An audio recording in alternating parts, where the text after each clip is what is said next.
Look out, everyone, there's a new plague in town.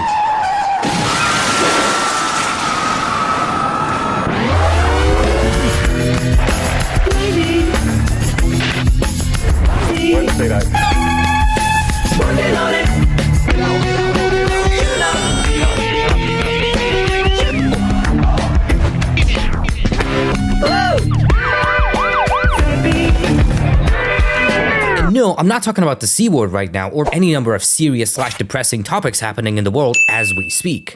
This particular disease is responsible for killing your enjoyment of video games, specifically the AAA kind. The kind with seemingly unlimited corporate greed.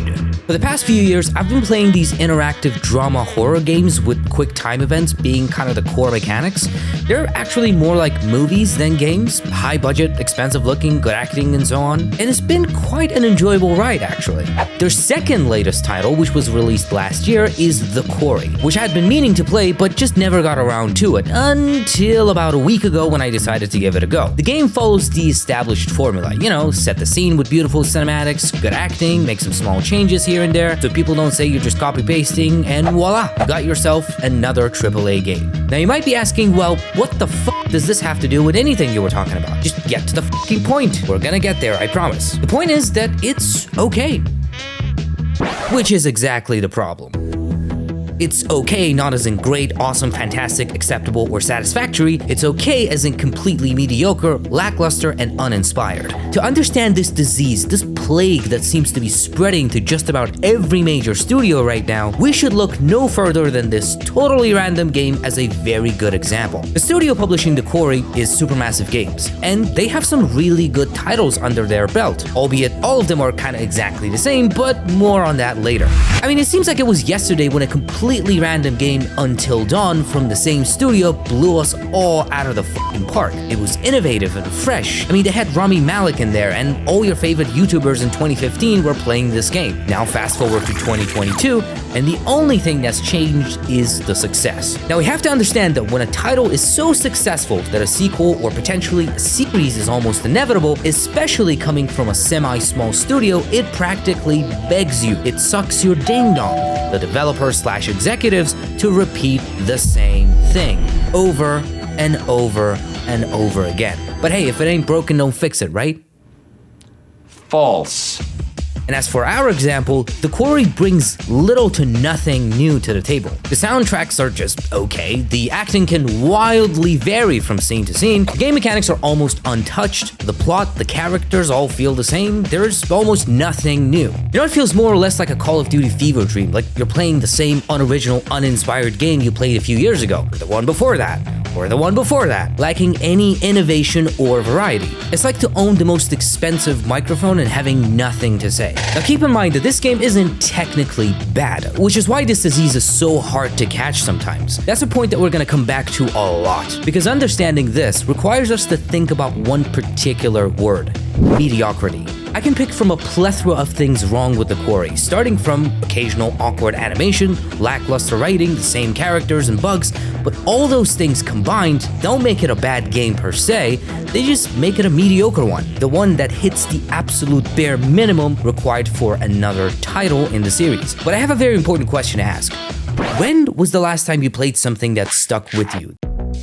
A true experience that you wish you could do all over again for the first time. This is the issue at hand. Because while I think in a vacuum, if I'd played this game alone and not all the others before it, I would like it. Hell, maybe even be a little impressed. But seeing the same kind of characters, the same plot, sprinkled with bugs and cliches, just takes you out of the immersion. A lot of people got upset when I criticized the big game this year, God of War Ragnarok. And while I'm absolutely not comparing these two, I think they both suffer from fundamentally the same thing, albeit with slightly different degrees. God of War Ragnarok was a great game that could have been a masterpiece if not for certain elements of its story, in my opinion. While The Quarry is just barely okay, a game that should have never even existed in the first place. Again, you have to understand that this disease, while potentially killing the franchise in the end, doesn't make it immediately obvious, because the game is good enough for the masses, and as long as that's the case, people will continue to play them. They sell, giving the illusion that they're doing really well,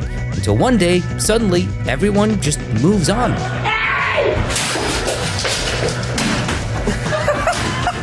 I Think about Call of Duty for a second. If you're into first-person shooters, you most likely have some fond memories playing, well, any of these games depending on when you were born. Each of these titles have almost the exact same plot, characters, and game mechanics, and while occasionally you might see something cool thrown into the mix, they're all the same.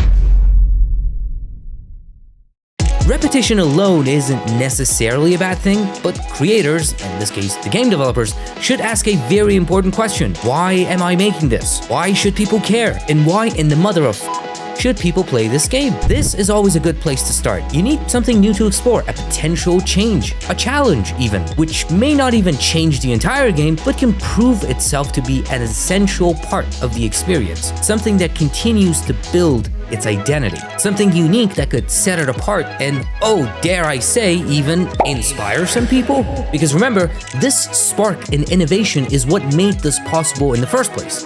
It's what got them on the map. You want great games, great movies, great songs. Doing just okay is fine, but there's nothing worse than an uninspired piece of art. This is the core of the disease. And now's probably a good time to mention that if you're not subscribed already, if you could just go ahead and make sure you do that from now on, that would be great.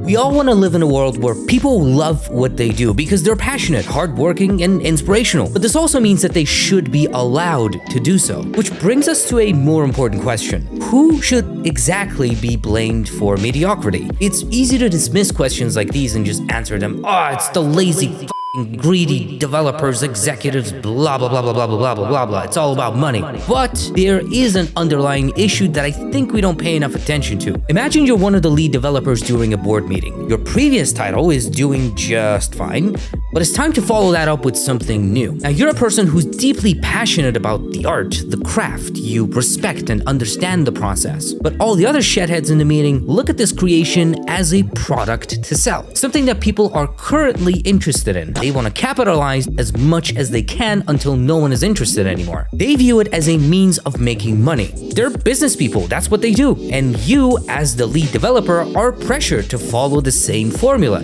because it has proved to be successful so far, and there's no reason to believe that it won't continue in the future, at least for the time being. And guess what? They're absolutely right. We're gonna buy their next game the same way we're gonna play the next Call of Duty game because hey, as long as it has a name and is technically good enough, we're paying for it. The lead developers are also told to utterly avoid making any fundamental changes because that's risky. They have to break the news out to their team members who are literally filled with new ideas and passion, but now have to recreate the same thing again because everyone wants to keep their job. This leaves very little room for creativity to start with. So we get a game that's just okay, receives mixed reviews, everyone moves on to the next thing, and the cycle just repeats. The second possible scenario is less about business and more about us. Why would we in our right minds continue buying the same crap we did before? Is it nostalgia? Is it some kind of a Stockholm syndrome?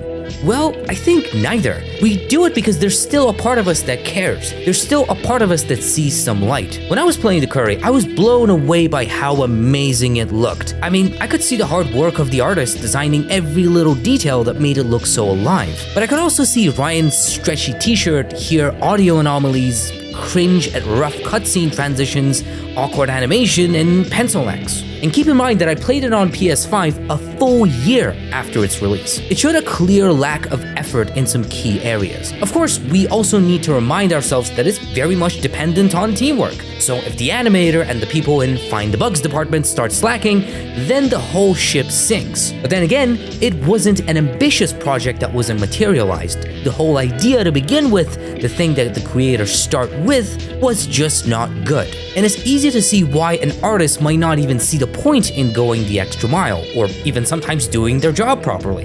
Just clocking it out and meet the deadlines. The deadlines set by business people so they could sell it as fast as possible. And this is not even unique to the video game industry. We see it time and again happening to movies, music, and hell, even YouTubers. Just about any artistic form of expression suffers from this plague. So the way I see it, We are all to blame. First, as consumers, because we should understand and wait for something of high quality. Hell, we should demand it. If we want a movie that we'll rewatch and talk about for years to come, we'll have to wait because it takes time and effort to create something special. Say no to mediocrity. And for God's sake, stop buying crap.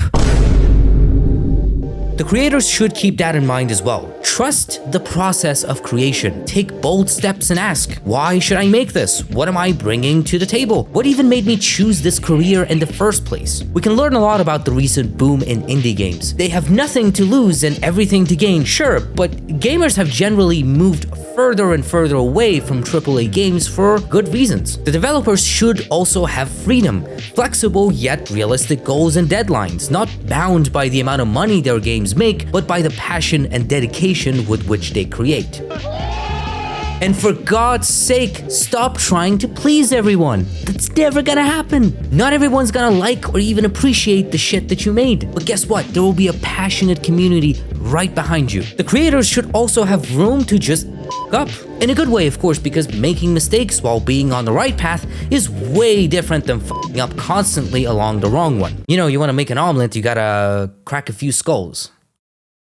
Wait, that's not how that goes. And finally, the executives. They should understand and respect the process of creating a piece of art. They should see and treat it as such. It can't be rushed or even nudged in the right direction, wherever you think that might be. While developers are responsible for creating the game and ensuring it meets the standards of the industry, executives are responsible for setting the budget and timeline for the project, as well as making decisions that affect the development process. And keep in mind that art can sometimes just fail.